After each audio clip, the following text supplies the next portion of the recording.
Ahí, Sí, sí, sí, ya está ya grabando. está. Perfecto.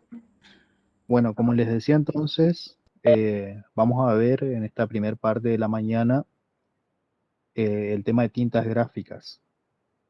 En principio, las tintas o la denominación de tinta le va a corresponder a cualquier tipo de sustancia, ¿sí? Que va a ser la encargada, digo, de transferir el diseño de la forma impresora de lo que nosotros llamamos matriz a el sustrato, ¿sí? Sea el papel, sea metal, plástico o cualquier otro tipo de soporte que se utilice eh, para justamente como sustrato de impresión.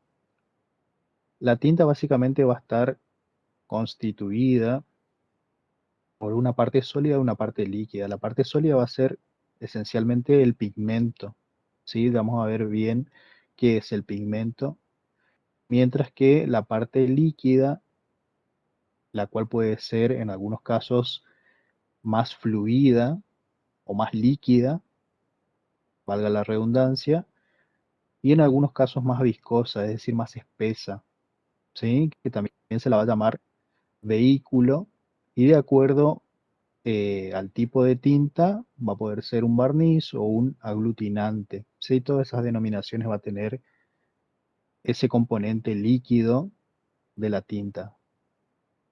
Me había olvidado de aclararles que vamos a desarrollar dentro de este teórico una primera parte que tiene que ver con las características generales de la tinta y después una segunda parte que está más enfocada al uso de las tintas en la industria gráfica. Bueno, dentro de estas sustancias que conforman la tinta vamos a tener una distribución entre lo que habíamos llamado la parte sólida, es decir, el pigmento, que va a tener aproximadamente un 15% dentro de la conformación de la tinta, va a ser el que le va a dar color, ¿sí? A la tinta. Básicamente el color lo va a tomar directamente desde el pigmento. Fíjense, cuando nosotros habíamos hablado de modelos de color, al hablar del modelo CMYK nos referíamos justamente a colores pigmentos, mientras que también le va a dar cierta rigidez y viscosidad dependiendo del tipo de tinta. En algunos casos el pigmento va a ser, va a ser un colorante, ¿sí? En el caso de las tintas flexográficas, por ejemplo. Después tenemos un 75% del vehículo, de la parte líquida, ¿sí? Que va a ser justamente el responsable de darle la capacidad de imprimir a la tinta, como bien dice ahí, la propiedad de imprimibilidad, como ser la viscosidad y el tiro. Ciertas propiedades de la tinta, como ser el tiempo de secado, va a estar determinado por el tipo de vehículo que voy a utilizar en esa composición. Después voy a tener una parte mínima que van a ser los aditivos.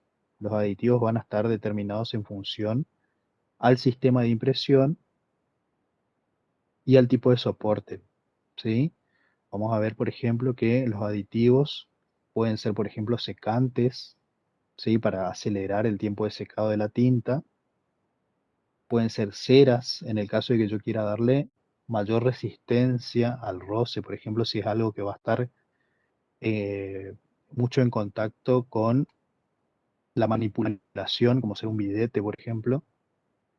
Puede haber también algo de polietileno si quiero darle también algún tipo de protección, o bien una anticapa, ¿sí? Que lo que va a hacer es justamente darle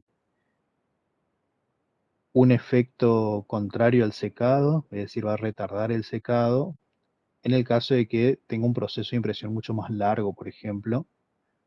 Entonces, en ese caso, ese tipo de aditivo va a ser utilizado en la tinta. Tenemos entonces una clasificación preliminar de las tintas, donde vamos a hablar de tintas grasas, tintas líquidas, tintas ultravioleta y tintas especiales, que en general son todas tintas de seguridad. Eh, Dentro de las tintas grasas tenemos, por ejemplo, la tinta para offset, la tinta de grabado, así que son tintas pesadas, bastante espesas.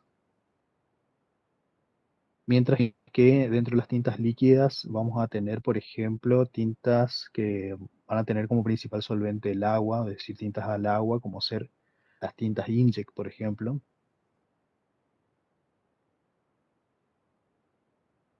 Dentro de lo que son del proceso de secado de las tintas, vamos a tener una serie de factores que van a influir directamente en ese proceso y tiene que ver, por ejemplo, con la cantidad de pigmentos en una tinta.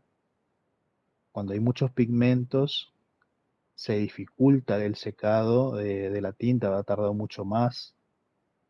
También por el hecho de la viscosidad, acuérdense de lo que habíamos mencionado anteriormente, de los aditivos. Siempre la tinta va a estar relacionada o va a tener que ser seleccionada en relación al soporte, en relación al sustrato. ¿Sí? No podemos utilizar una tinta muy viscosa, muy espesa en un sustrato poco permeable, ¿sí? Porque va a tardar mucho en secarse o directamente nunca se va a terminar de secar por completo. Dentro de esas tintas especiales que habíamos mencionado, la mayoría son tintas de seguridad,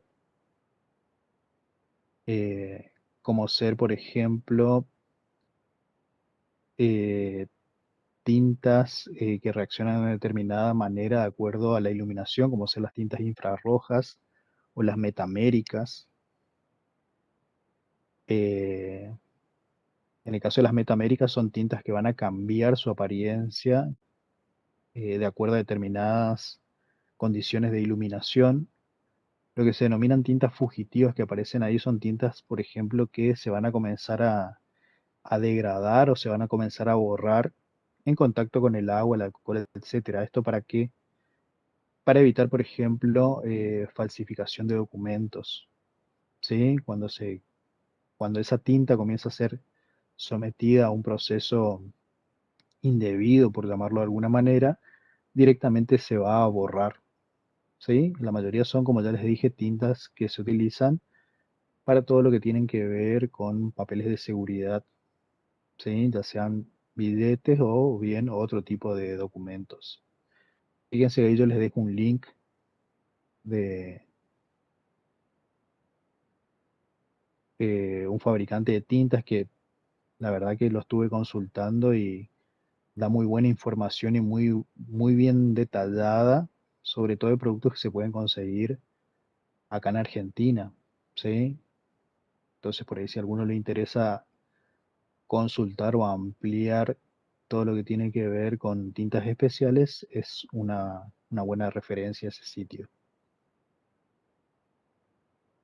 Hasta acá, ¿cómo vamos? ¿Se va entendiendo? Sí, ¿Continuamos? profe, está bien. Bueno. Bueno, acá pasamos entonces a una segunda parte del teórico que tiene que ver con el uso de las tintas, ¿sí? Con la manera que nosotros lo vamos a implementar en nuestro trabajo y algunas particularidades que vamos a tener que tener en cuenta. Nos vamos a encontrar con este concepto que es el de gestión del color, es decir, cuáles son algunas cuestiones de la gestión del color ya las vimos cuando trabajamos con el tema de preimpresión, es decir, de qué manera configuramos un archivo, por ejemplo, para que el color sea el correcto, sea el que estamos viendo en pantalla en el momento de imprimir, lo más cercano posible, ya que al tratarse de sistemas diferentes, vamos a tener que generar ciertos procedimientos o tener en cuenta ciertos procedimientos para que eso se materialice de manera correcta. Bueno, esto es simplemente un pequeño recuerdo o recordatorio de de los modelos de color, que en algunos casos ustedes lo van a encontrar como gamas de colores. Acá se menciona, por ejemplo, que el modelo CMYK va a tener una variante que va a ser la hexacromía, donde a los 4 colores principales se le va a agregar el anaranjado y el verde, ¿sí? Que es como un modelo derivado del CMYK, pero con estas dos torres, como se le dice, por el sistema de impresión que utiliza, o bien estas dos tintas. Sabemos, por supuesto, como creo ya lo deberían entender, que la cantidad de colores que se pueden reproducir en una impresión es limitada, inclusive mucho más limitada que el modelo RGB, ¿sí? Entonces siempre lo que se va a hacer es buscar un modelo o un color, un tono, lo más parecido a lo que uno percibe visualmente y en algunos casos a lo que uno percibe en el monitor.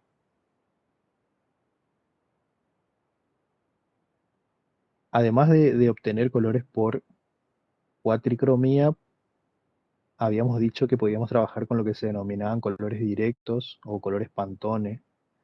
A su vez, esos colores Pantones también pueden mezclarse y obtener otras tintas, ¿sí? Teníamos entonces dentro de los métodos para reproducir el color en la gráfica, el modelo más utilizado quizás que era el de la cuatricromía y después el modelo de colores directos o de colores Pantone. Acá tenemos entonces la diferencia en cuanto a la reproducción. Tenemos una imagen que podemos llamar la imagen original, la que tenemos en pantalla, por ejemplo. Si tomamos una foto o bien generamos en un programa una determinada imagen y después, obviamente, ya de una manera muy exagerada para que se vea bien la trama, la manera en que se va a reproducir eso en un sistema de cuatricromía, ¿sí? La interpretación que va a generar el modelo CMYK de esa misma imagen en el momento de llevarlo a un medio impreso. Por último, no encontrar lo que es el de sobreimpresión. Acuérdense que cuando hablamos de cuatricromía no estamos hablando de una sobreimpresión, ya que los colores no se superponen, sino que más bien se juxtaponen cada una de esas tramas porque tienen ángulos diferentes. Si se superponieran de manera, o se superpusieran de manera completa, no vamos a tener la variedad de colores, sino vamos a tener un empaste o directamente los colores no se van a ver, ¿sí? Entonces por eso no hablamos directamente de superposición. En el caso de la sobreimpresión, sí es un procedimiento donde los colores se solapan completamente y permiten obtener, por ejemplo, como dice ahí, diferentes valores de negro, de impresión negra, como es lo que se aprecia acá en este ejemplo. Tenemos por un lado a la izquierda, el primer ejemplo, o en el centro en este caso, una fotografía obtenida solamente con tinta negra, mientras que a la derecha ustedes van a encontrar la misma fotografía, pero obtenida por cuatricromía. Y ustedes van a ver que si bien son dos imágenes en escala de grises, en la de la izquierda tenemos como una tonalidad un poquito más sepia que tiene que ver con el uso de las otras tintas, ¿sí? Que le van a conferir esa tonalidad. Y después tenemos acá ejemplos de impresiones plenas, donde tengo un fondo, por ejemplo, un fondo negro pleno, el cual va a tener diferente tonalidad dependiendo de cuál sea, como se le dice muchas veces en el ámbito de la impresión, el colchón de color que va a tener por debajo de esa tinta negra. Entonces puedo tener una tonalidad mucho más cálida si utilizo, por ejemplo, como un color de base el magenta, mientras que voy a tener una tonalidad mucho más fría si utilizo como un color de base el cian. ¿Sí? Eso va a depender de cómo yo quiera que se perciba eso. Algo que se ve habitualmente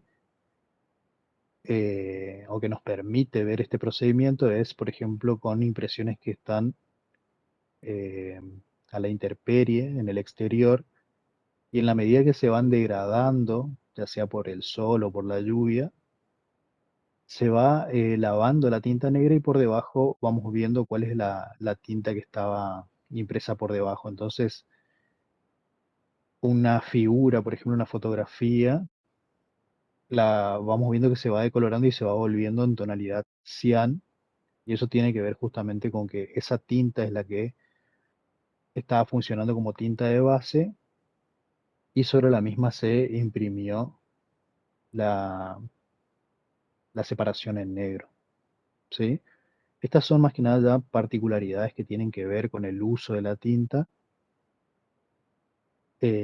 Como ya les dije, cuestiones a tener en cuenta y variantes también que pueden considerar en el momento de elaborar el original y de pensar cómo se va a ver eso después en el medio impreso.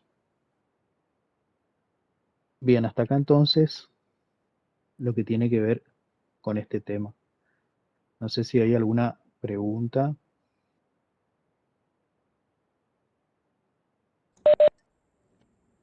O Profe, algún comentario. dónde se encuentra este archivo, el PFS?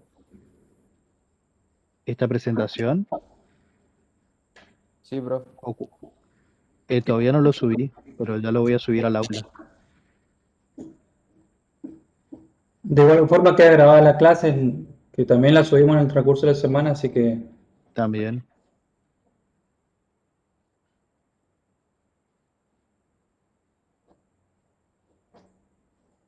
sí. Una pregunta para los estudiantes, ¿qué clase de tintas están usando actualmente? ¿O no usan ninguna? ¿O usaron? ¿O están por usar?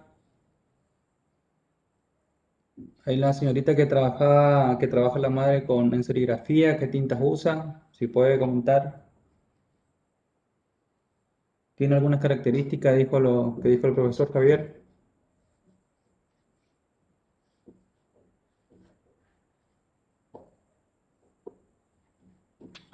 Bueno,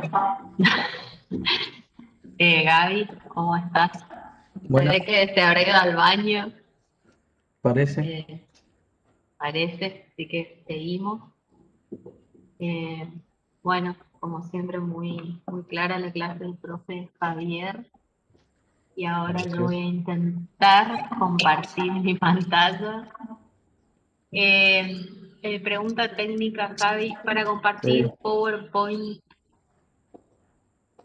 Nada, le das compartir y ahí te van a aparecer las miniaturas de las pantallas y seleccionas el PowerPoint. Claro, pero no me aparece como presentación. No, no, te va a aparecer así nomás y cuando estás compartiendo ahí le das F5. ¿Entendés? Ahí está. Ahí se ve. ¿No nos Sí, deja? Ahí sí. está. Ahí si querés le das F5 para que complete toda la pantalla, se vea en pantalla completa. Ahí Muy está. bien. Muy Perfecto. bien. ¡Ay, qué magia! La magia Todavía china. PowerPoint no había hecho nunca. Recién estaba viendo un video de qué pasaría si no existiera más papel higiénico. Es grave el panorama, así que no voy a pasar Uy, el video. Salvar. Después de las 10 de la noche. Eh, sí, sí. junten hojas nomás siempre por la duda de los árboles. Bueno, vamos a continuar porque clase de papel y tinta siempre van de la mano, así que esto es una continuidad y el resultado de lo que tomemos como decisión tecnológica para imprimir un producto es es bastante responsable el diseñador de lo que quede como producto en cuanto a su elección a papel, tintas, bueno, y sistema de impresión como venimos viendo. Al final yo les voy a compartir unos muestrarios que yo tengo de otros años y también la tecnología me permite porque hay que conectar el celular y demás. Con un poquito de paciencia lo vamos a lograr. Pero bueno, básicamente nuestra clase de tecnología gráfica en la introducción a papeles, generalmente ustedes ya tuvieron contacto con los papeles, digamos, y me gustaría saber con qué papeles ya trabajaron en algún trabajo el año pasado. Si tuvieron que ir a la librería a comprar algún papel para realizar algún trabajo. En el caso de nuestros antiguos alumnos, siempre habían hecho prácticos y demás. Yo quiero saber y necesito saber, en el caso de ustedes, cómo resolvieron sus prácticos.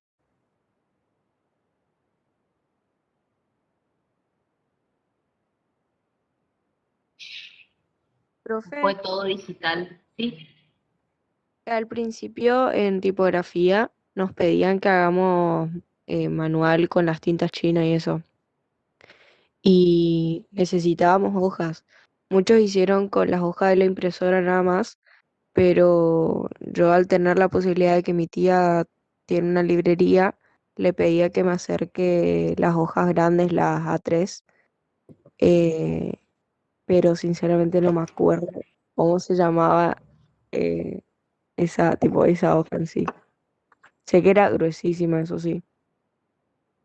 Las Bien. Canson. Muy bien. En su vida pre-pandemia seguramente conocen algunos tipos de papel, si me los quieren nombrar.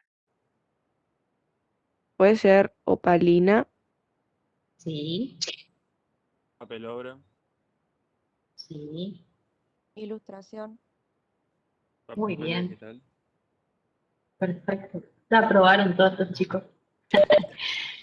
Sí, lo extraño es que también al no haber hecho la experiencia el año pasado, lo que yo les voy a recomendar, no lo definimos como práctico, pero sí lo voy a poner acá como recomendación, estos muestrarios que les voy a compartir al final, de que empiecen a tener recortes. Nosotros teníamos en 15 por 20 o en A5, algunos muestrarios que tengo acá, de recortes de papel, donde además, bueno, el primer reconocimiento que hicieron fue ya de sistemas impresos y tratar de decodificar qué sistema se utilizó y qué papel. Esos muestrarios son muy valiosos para los contactos con los clientes, sobre todo, también para ir a la imprenta y también muchas imprentas ya tienen esos muestrarios como parte de su servicio. Yo intenté ir a pedir este año a Norte Gráfica, pero me dijeron que no, que solamente están haciendo para clientes. Antes, en Claudio, por ejemplo, nos regalaban para los alumnos, pero como saben está complicada la mano. Así es que lo que les recomiendo es que en sus propias casas nomás continúen haciendo un poquito de arqueología y empiecen a tener muestrarios de papel. ¿Qué es el papel? El papel es una lámina y también hoja constituida por entrelazado y afieltrado de fibras. Las fibras son usualmente vegetales, pero también pueden ser de otros orígenes, por ejemplo, animales, minerales, sintéticas, entre otros, ¿no?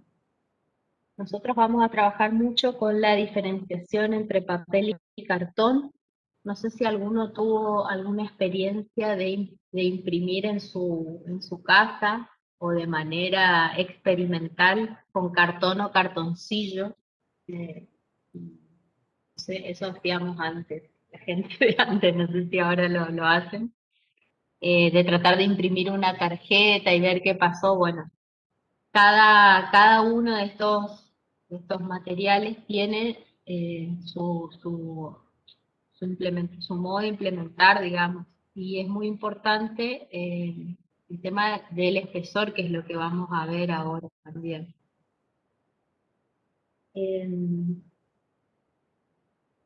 Lo que podemos decir del papel es que respecto al cartón es bastante más liviano, de menor gramaje, que es un atributo que ustedes van a tener que ver en estos productos, el gramaje. No sé si alguno ya tiene noción de esto y lo quiere contar, sería bueno.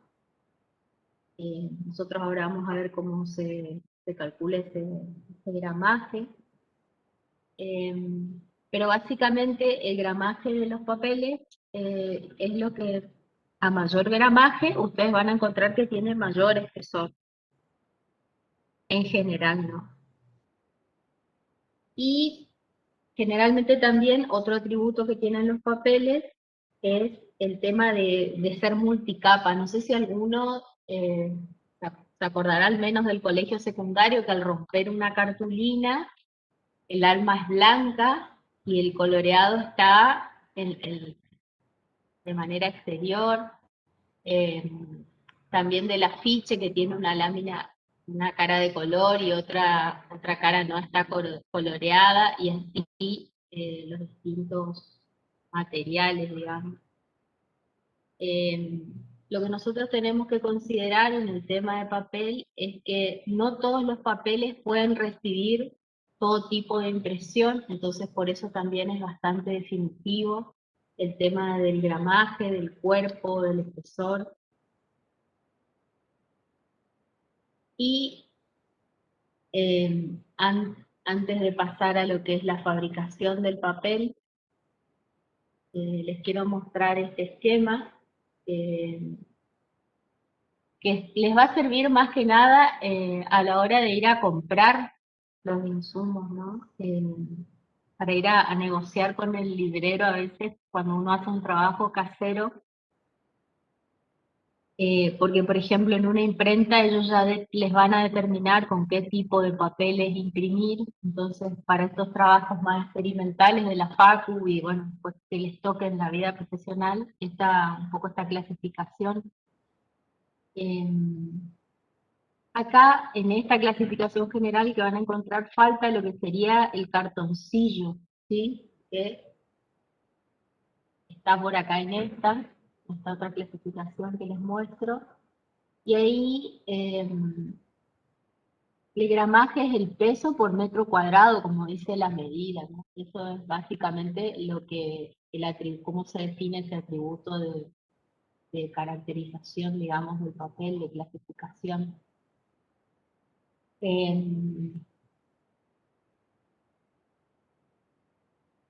Bueno, la cartulina básicamente podemos designarla como cartón liviano o delgado, y visto de otro modo como un papel pesado, grueso, es como que está en el medio, ¿no? Tanto la cartulina como el cartoncillo están como en un intermedio, y básicamente no va a tener mucha rigidez. Había unos ejemplos más adelante.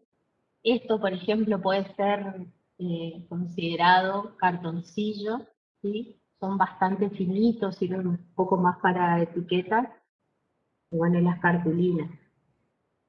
Y el cartón, que es la otra clasificación, ya es un poco más rígido, ¿sí? Es un poco más utilizado para lo que es packaging. Y bueno, básicamente se define por su peso, o sea, como verán también el cartón se constituye por la cantidad de capas que tiene, que es lo que va dando rigidez, como un sistema de encolado, digamos. Se van sumando capas y es lo que va dando rigidez. Para el tema de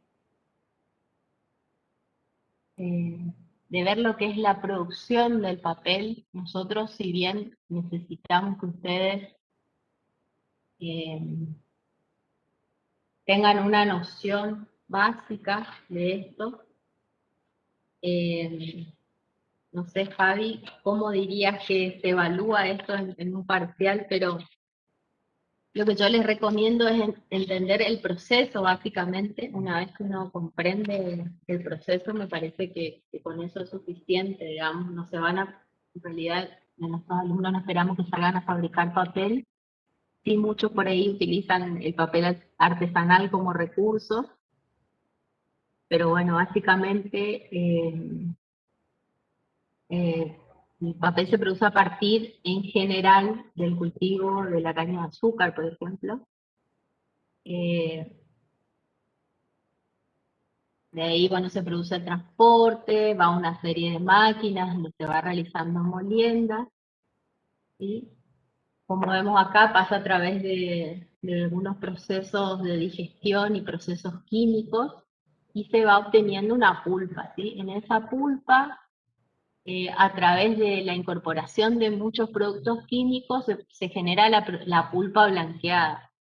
Y acá el gran debate que tenemos, la que nosotros estamos viendo este año, un poco la disciplina del diseño gráfico desde una perspectiva ambiental, es que muchas veces para obtener un papel blanco nosotros necesitamos incorporar un montón de químicos como para que se vea más elegante el trabajo, digamos, o la producción, y no somos conscientes del nivel de contaminación que eso tiene.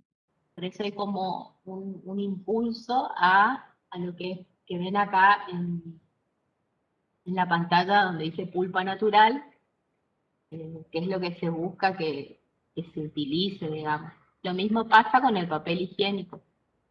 El papel higiénico blanqueado lleva un montón de productos químicos, así como, bueno, por ahí se sabe el tema hasta de las toallitas femeninas, digamos. Y eso la verdad que tiene poca conciencia ecológica, medioambiental, digamos, y eso también tenemos que reconocer para ver qué tipos de propuestas llevamos a través de las decisiones tecnológicas, digamos. A pesar de que se ha denunciado eso, nunca se dejó de blanquear el papel higiénico y bueno, seguimos contaminando nuestro querido planeta. Ahora vamos a ver un pequeño video de 2 minutos. No sabría dejar de compartir esto. Ahí está.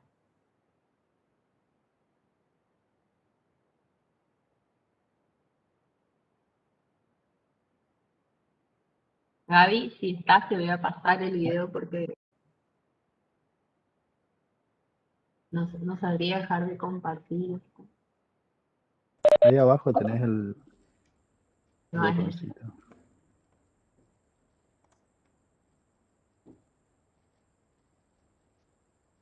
no, no me, no me funciona.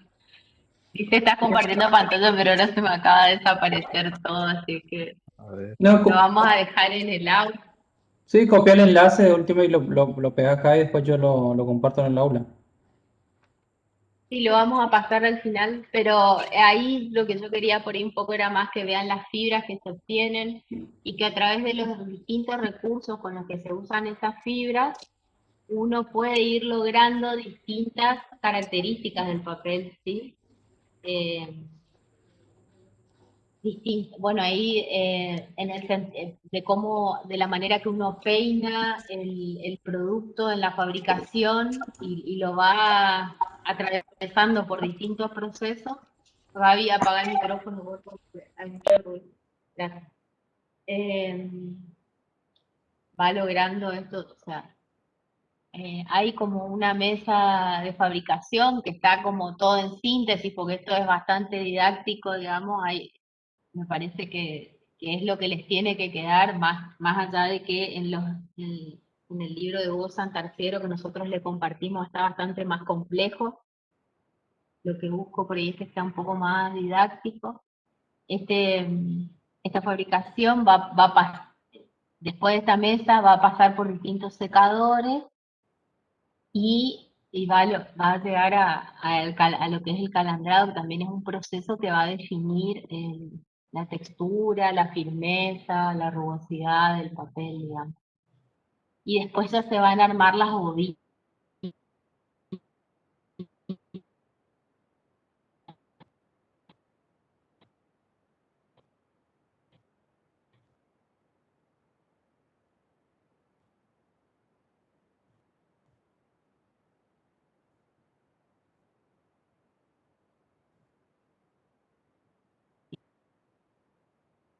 Y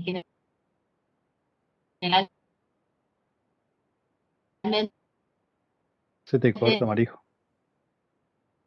nosotros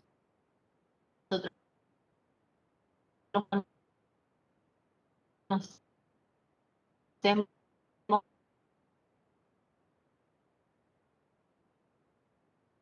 Profe, se le está cortando. Se te corta, Marijo.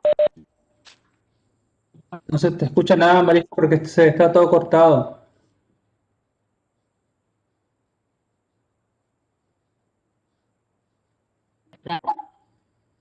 No, tal vez ella no, tampoco nos está escuchando, Javi. Capaz que no.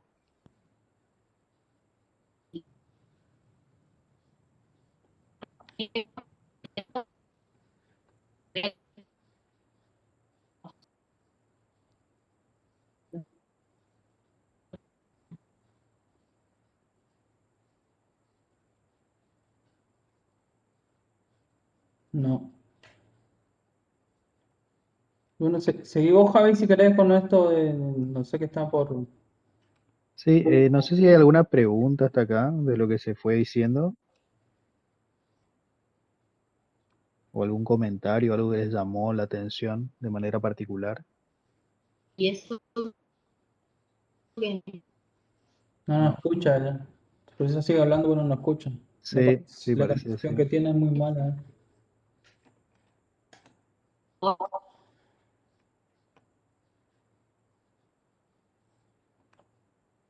Sí, igual están dando muy mal el internet. Acá en Resistencia, por lo menos. Ajá. Ajá.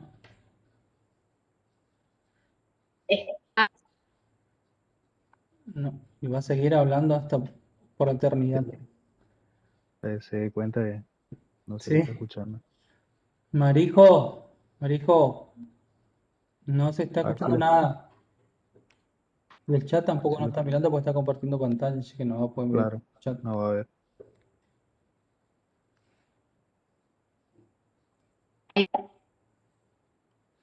Habla- Profe, ¿no le puede mandar un WhatsApp o algo? Sí, que tiene el contacto. bueno, y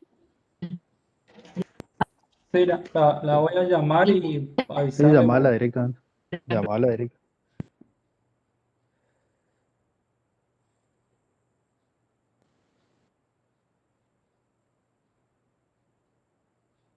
Ahí salió. Ah, se desconectó. Sí.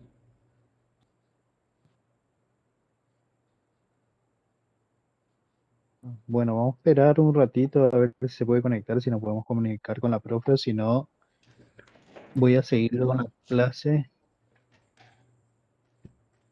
Sí, estaría No bueno sé si quieren que nos comentar o... comenten un poquito de las tintas, qué tintas usan.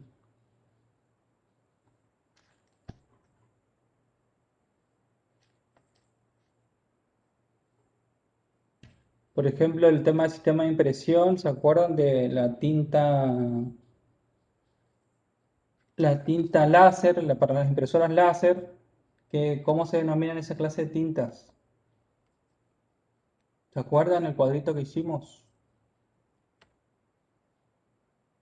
¿Qué tinta era? No me acuerdo, pero ¿eran en polvo? Toner. Sí, Exactamente, en polvo así, y el contenedor también se llama toner la tinta. ¿Y el polvo qué característica tiene entonces?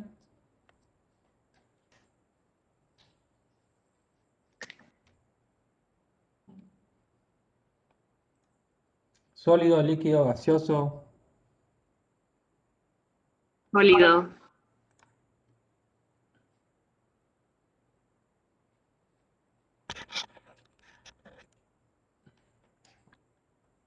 Entonces, si tenemos sólido, eh, la impresión láser es la única tinta, una de las pocas tintas sólidas, sería que se usa en la industria gráfica.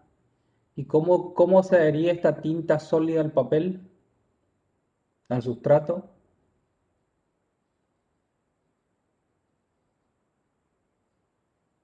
¿Cómo se adhería?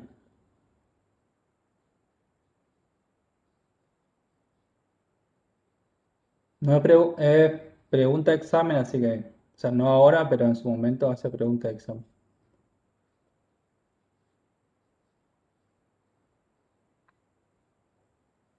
¿Cómo fue la pregunta, profe? que cómo se adhiere esta tinta sólida al sustrato. Esta tinta sólida, que es un polvo, Palabra, se adhiere por medio de calor. exactamente, el calor es el último paso, pero hay un paso anterior a eso. Por cargas negativas y positivas. Ahí estamos, perfecto. Exactamente, electroestática. Uno tiene carga positiva, el otro carga negativa, esto hace que se junte el papel y este polvo se pegue, y la última parte es por la fusión del calor. Entonces el calor hace que, prácticamente vulgarmente dicho, se cocina la tinta en polvo sobre el papel, y eso hace que salga, se termina de fijar en la tinta en polvo al sustrato. En este caso es un papel, o puede ser papel madera, también creo que acepta la impresora láser. No sé si alguno experimentó con su impresora láser en su casa. Y por eso también el láser tiene ese brillo particular que tanto nos gusta para entregar la entrega de los trabajos prácticos. Bueno, no sé si ustedes pudieron, no tienen tres ahora en papel, pero saben que la impresión láser, ese brillo particular que nos gusta tanto. Y si yo quiero llegar a ese brillo con la tinta de la impresora chorro a tinta, o inkjet en inglés, ¿qué, qué sustrato debería tener para llegar a ese brillo particular que nos tira el láser?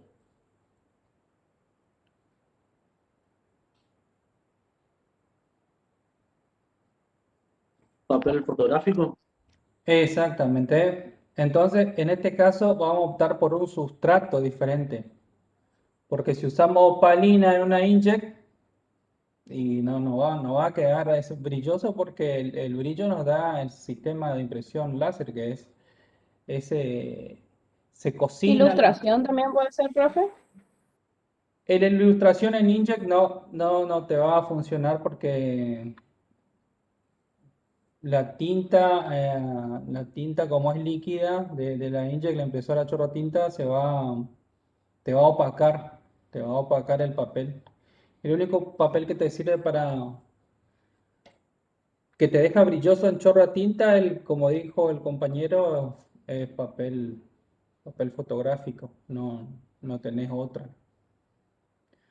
Por más, suponete que una post-impresión le pongas una laca y te va a quedar brillante, pero los colores del chorro a tinta ya, y depende del sustrato, también eso es lo que decía la profesora María José, depende del blanco, porque como sabrán, todo color está pensado sobre un fondo blanco. Si yo agarro una cartulina Gaby, negra. volví. Bueno, Gaby, ¿me escuchás? Estoy desde el celu, así que vamos ya con la parte más, un poquito más práctica, hasta que se me acaben los datos, hasta que los datos no ardan, diría el. A ver, ¿se me escucha mejor ahí? Sí. sí. Bueno, esta clase se llama Las manos mágicas. Epa. Ahí estamos.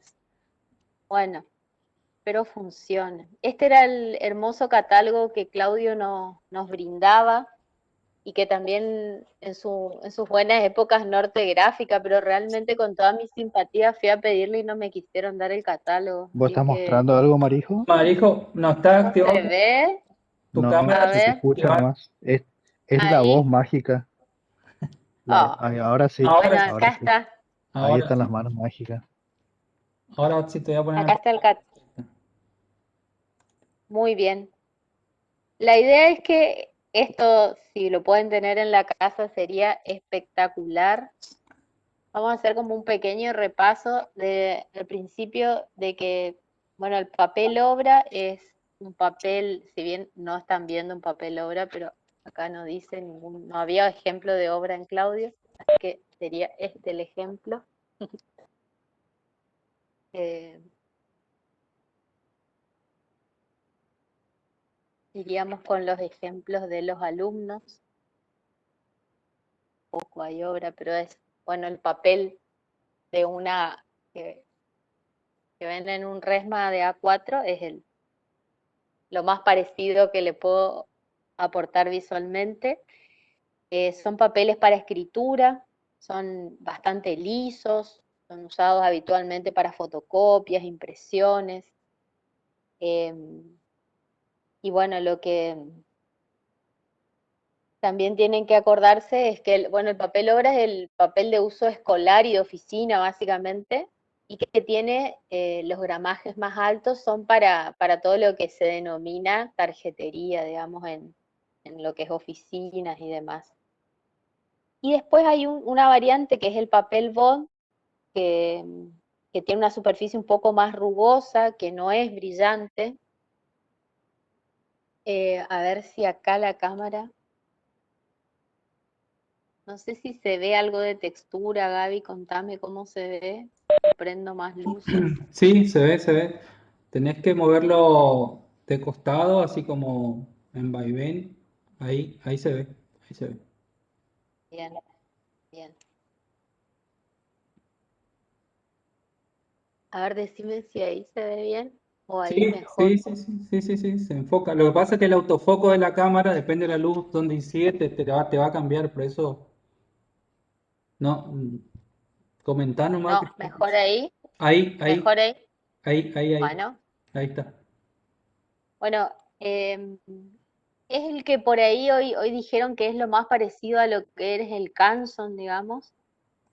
Em, pero lo que podemos decir es que algunos llevan como una marca de agua y que algunos pueden estar teñidos, digamos, también se usa para lo que es más artística. Después tenemos como clasificación también entre los más utilizados lo que es el papel vegetal,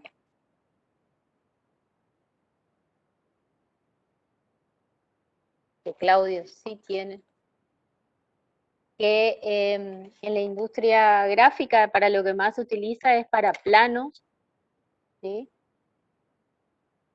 También se llama, bueno, antes dice que lo llamaban pergaminos, también es muy utilizado como papel calco, por eso se utiliza, bueno, más en la arquitectura, por ahí que en el diseño gráfico.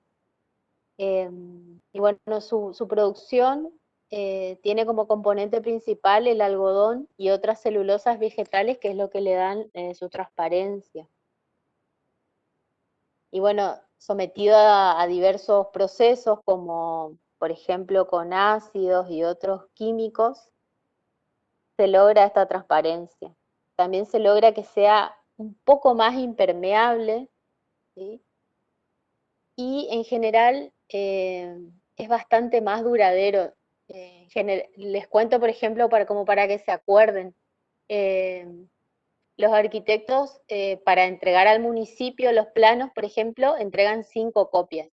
La copia original, la copia 1, es en papel vegetal, ¿sí? Nos obligan a imprimir en papel vegetal, y las otras copias que van a ir quedando en el camino, en el trámite, que son 5, se las pide que se imprima en papel obra.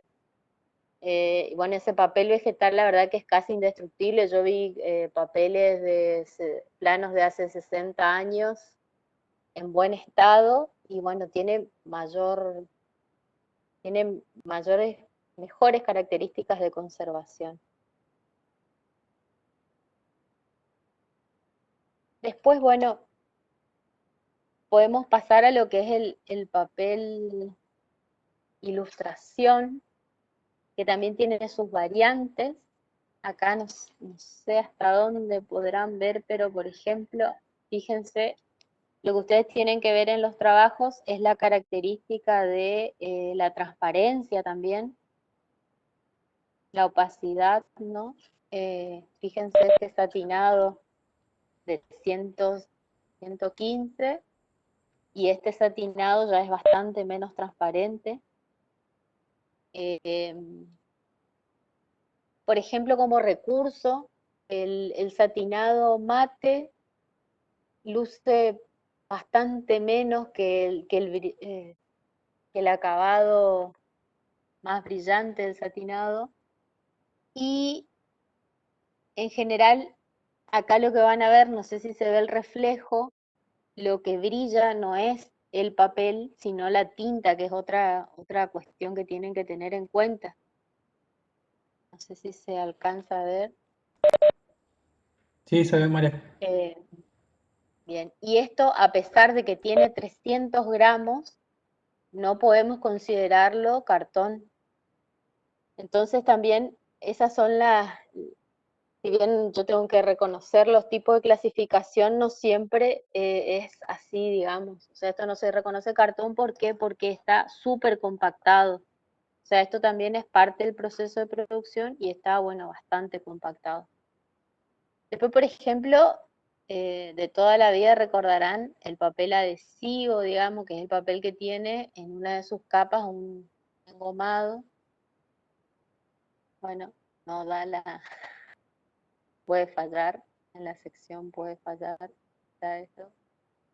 Pero bueno, tiene al menos 2 capas, ¿sí? Y una está engomada.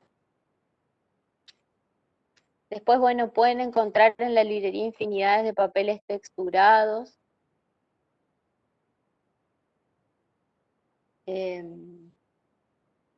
Esto aproximadamente tiene un gramaje menor a 300, pero mayor a 200.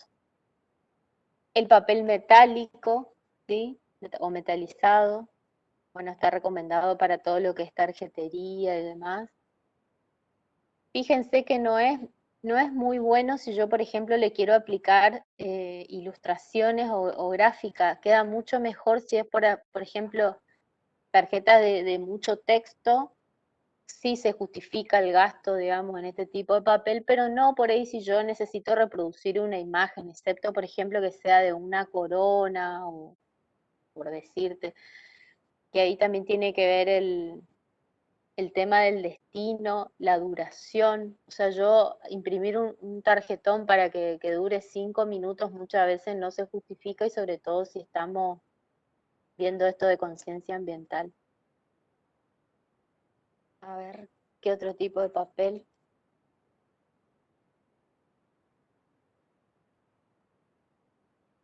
Este es un muestrario que también lo voy a pasar así. Acá, que Profe, está bastante... Sí, sí, sí. ¿eso lo podemos conseguir en Claudio? Y la verdad es que yo le perdí el rastro a Claudio porque se fueron atrás de la terminal. Hay uno que está enfrente de Casa de las Culturas, pero era el socio, que lo podríamos pedir. Yo creo que hay que juntarnos cuántos necesitan estos, hacer una lista e ir a pedir a Norte Gráfica que ellos nos armen, porque ellos tienen los papeles y que nos cobren, digamos, me parece. Hubo un año en el que ustedes nos pidieron que hagamos un trabajo de investigación. Era un cuaderno que ustedes Sí. nos daban como la base, ¿no? De criterios. Teníamos que seguir. Nosotros teníamos que poner, había una sección que era de papeles, y recopilar todos los papeles que encontremos básicamente, y en otra sección todas las tintas. Y después nos enseñaron a hacerlo encuadernado. Un año que nos hicieron Exacto. hacer eso. Sí, O ¿y sea, cómo hacer? creo que es Sí, lo nosotros, sí, mismo que eso, nada más que lo de Claudio está más copado, pero nos pidieron hacer la recopilación a nosotros, de hacernos nuestro propio cuadernito de sustratos y tintas. exacto. Sí, la idea es que busquen un formato. Nosotros habíamos trabajado en A5, pero la verdad es que pueden trabajar en otros formatos, donde más chicos, incluso donde ustedes puedan ir recopilando lo que van encontrando que les llame la atención. Fíjense que era bastante libre el trabajo, y los chicos, por ejemplo, ponían papel higiénico, ponían este la carbonilla, digamos. Papel de seda. Fíjense que el gramaje es bastante. También acá denominado papel barrilete, papel crepe, que yo la verdad que no encontré ningún uso todavía. Hay algunos que con una tinta muy acuosa lo hacen algunos trabajos, digamos. Papel de molde, que es como un papel vegetal, pero como más descartable, bastante más finito. Papel de roticería, que le dicen, pero no se llama papel de roticería.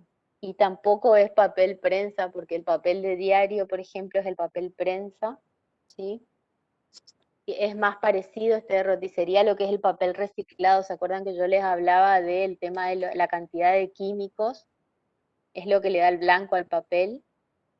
Y bueno, tiene un poco más que ver con eso. No sé si acá se ve. Esto es lo más parecido al papel bond que les nombré al principio.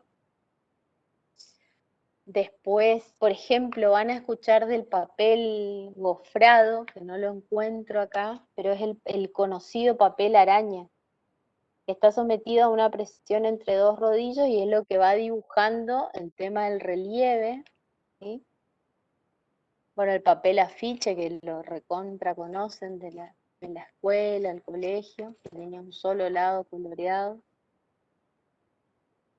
Acá está.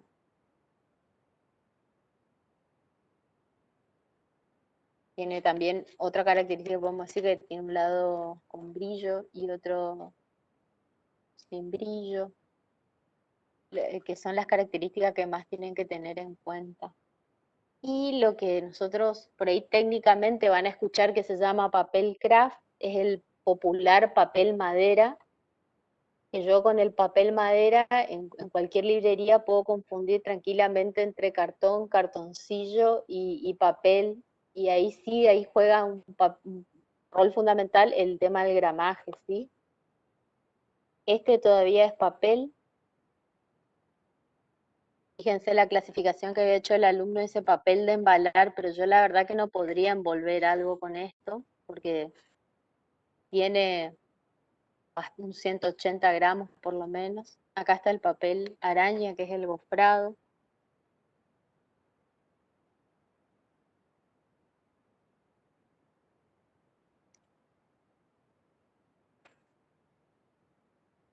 Bueno, y así. Y muy importante también en papel, no sé si Gaby podés buscar ahí en internet el tema del tamaño, de que bueno, hay pliego que se denomina A0 y que es el pliego que nosotros al dividir vamos formando las distintas medidas.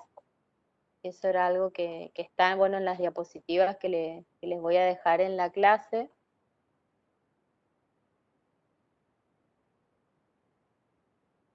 Y después, antes de pasar por ahí al gráfico ese, lo que les quería mostrar es que nosotros, además de poder reconocer los tipos de papeles, cartón, cartulina, cartoncillo y demás, tenemos que también reconocer el tema de las lonas, que nosotros estos temas los vamos a retomar cuando demos packaging, los vamos a retomar cuando demos el tema de cartelería, pero por ahora lo quiero dejar planteado.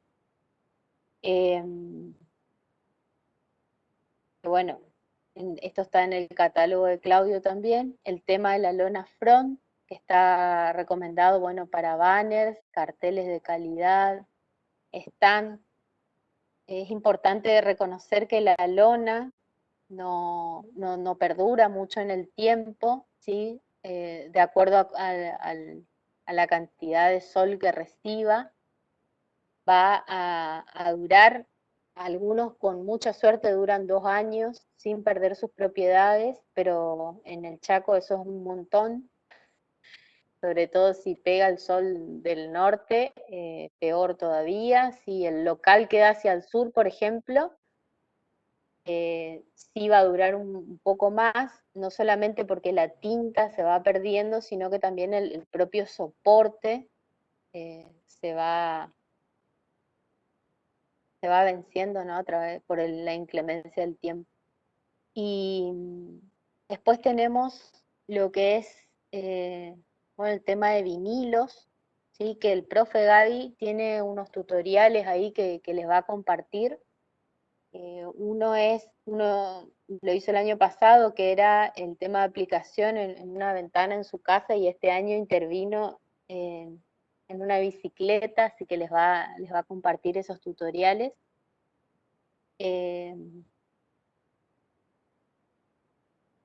Acá, por ejemplo, está el vinilo brillante, que también puede ser mate, el vinilo cristal, ¿sí? Que es transparente, y que esto también tiene una clase especial más adelante, pero fíjense, yo mando a imprimir, incluso a veces cuando no se consigue un vinilo del color que yo quiero, lo hago plotear con el color pleno en el vinilo cristal, digamos. Los mejores recursos y diseños no son solamente los que puedo lograr con el material, sino con la combinación, digamos, y a veces es más creatividad que lo que el propio material me puede ofrecer. Y hasta también tenemos que pensar en esto, por ahí se va a retomar en packaging, el tema de cerámica. Esto lo vamos a ver en una super mega clase de Javi con el tema de plegado, abrochado, encuadernación. Incluso sustratos, digamos, es también pensar en otras piezas gráficas. Esto es un poco de postimpresión, que es el troquelado. Bueno, que eran todos servicios que en su momento brindaba Claudio, no sé si continúan, pero la verdad que si me otorgan la entrevista, vamos a tener las novedades. Gaby, ¿encontraste el cuadrito? Sí, ahí lo comparto. ¿Qué tipos de hojas utilizan habitualmente? Las A4 me imagino. ¿Alguna otra? ¿Algún otro formato? La A3. Muy bien. Solía comprar el pliego grande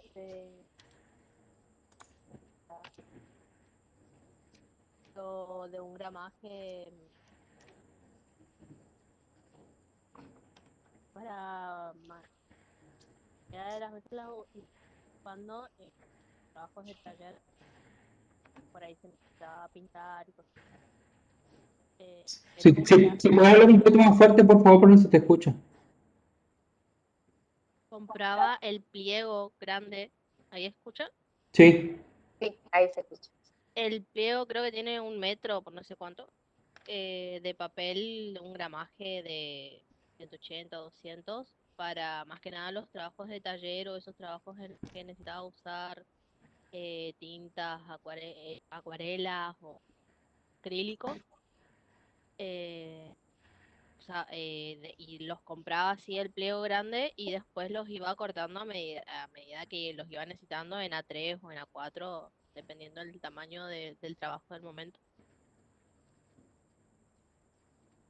Exacto, uno allá en la librería se maneja a nivel de pliegos, pero lo que yo sé, y díganme si me equivoco los profes, pero los pliegos por ahí que nosotros encontramos en la librería no tiene que ver con los pliegos que utiliza la imprenta, ¿sí? Las imprentas en general se basan en este tipo de formatos, digamos. Sería que en la librería como máximo, yo la verdad es que nunca compré un A2, por ejemplo. No sé si alguien puede declarar lo contrario, No se pero comercializa eso en librería. muy bien, muy bien. Esto es un dato para que no pasen papelones.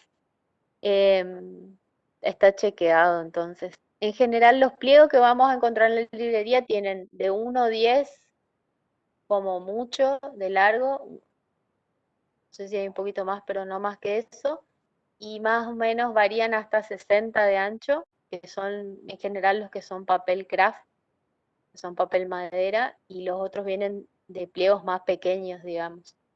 Entonces siempre hay que preguntar el tamaño del pliego porque varía. Incluso va a variar el de afiche, el de un papel araña. Pero este tipo de sistemas se denominan, gracias a las normas ISO, ¿sí? Que se basa en un sistema métrico que se aplica a una enorme variedad de sustratos y que nosotros utilizamos todo lo que es las normas con la letra A. Después hay formatos con la letra B, pero no son muy utilizados. La industria gráfica utiliza en Argentina la letra A, que son tamaños de corte, por ejemplo, bueno, como vimos, el A4.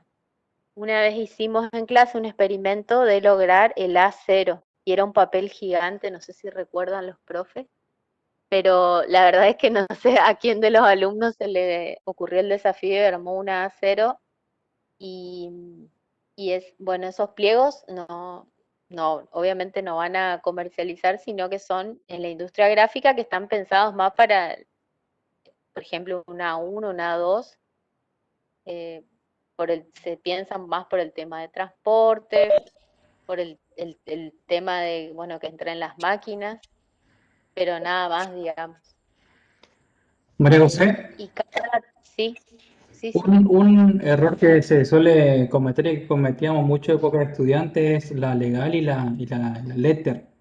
No sé cómo se pronuncia, bueno, sé inglés, pero si alguien me dice cómo se pronuncia, súper. Que a la hora de configurar al momento de mandar el archivo, se confunde estos dos, estas dos, estos dos tamaños, porque son los tamaños que usan más que nada en los Yankees, usan estas dos medidas. Y por ahí cuando uno va a imprimir o configura la hoja, se está dando cuenta que está trabajando en letter, creo que sería la carta. Cavi, no sé si me corregís. Sí, sí, la carta es un formato más cuadradito. Carta y legal serían formatos yankee, digamos. Y cuando uno está trabajando, como la mayoría trae por defecto o se olvida, o entonces aparecen esos dos formatos, manda a imprimir y también qué pasa, que se cortó, ¿no? Me imprimí mal, no, la verdad que estaba mal configurado el soporte. Entonces también es muy importante que lo sepan configurar al momento de enviar el archivo. Y Sí, porque también hay también programas que por defecto configuran en carta la hoja. O sea, cuando uno abre el programa, automáticamente la hojita que aparece ahí en pantalla está en formato carta. Entonces, por eso está bien lo que dice Gabriel, que hay que corroborar eso, porque uno por ahí se manda todo el trabajo y no se está dando cuenta que está trabajando en ese formato. exactamente, y el campo de acción, como lo habrán visto en morfología, es muy importante, porque nosotros trabajamos en todo el campo de acción. Si estamos creyendo que estamos trabajando en A4, pero estamos trabajando en carta y va a ser más chico nuestra impresión final, digamos, hay un espacio ahí que está en blanco y que se corta, o sea, es siempre importante verificar eso. Y otro, lo que dice María José, que también cabe destacar al momento de enviar un archivo a una imprenta, que corroboren con la imprenta qué tamaño de hoja están usando, digamos. Están usando porque, Gaby, compartime la pantalla, quiero mostrar algo. dale,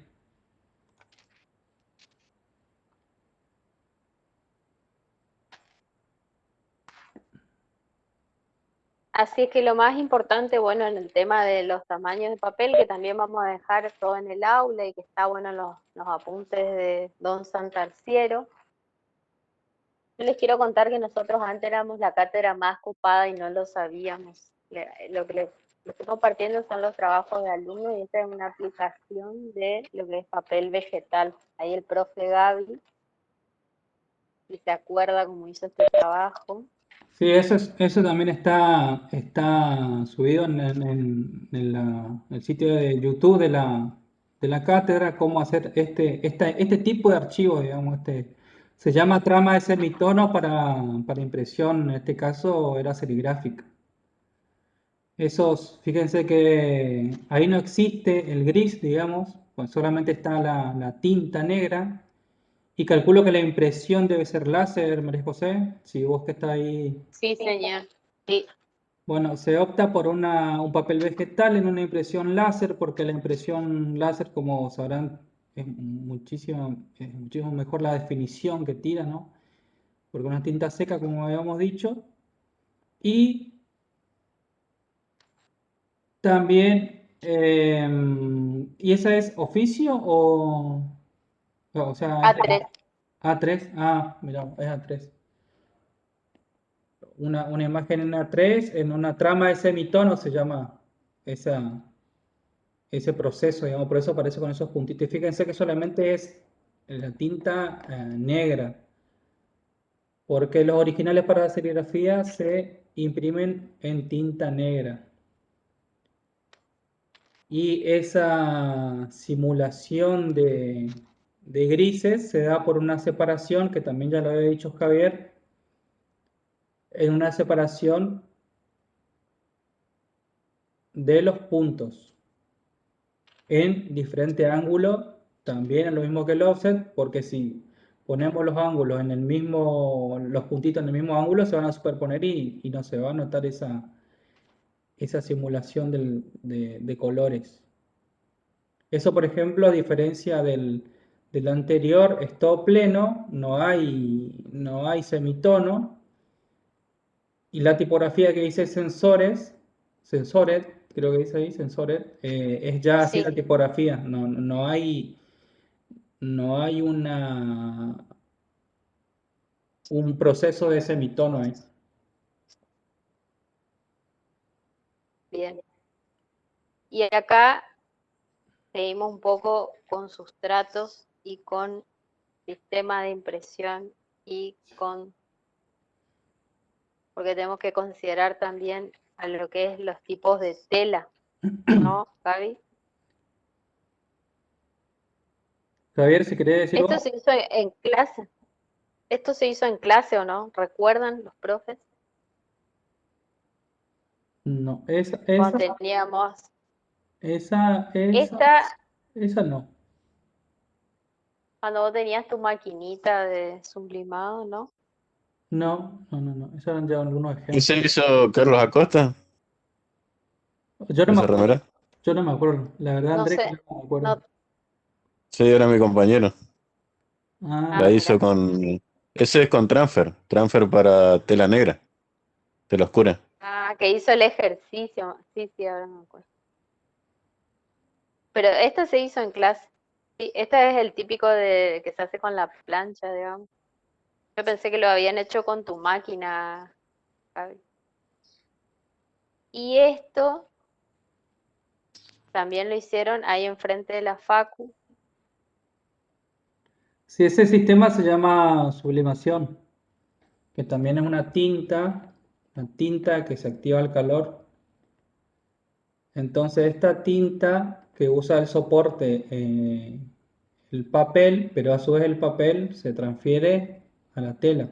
Y cuando se sublima, siempre se sublima, se imprime primero en el papel y ahí tiene que ser reflejado como ambulancia, así, reflejado en un espejo.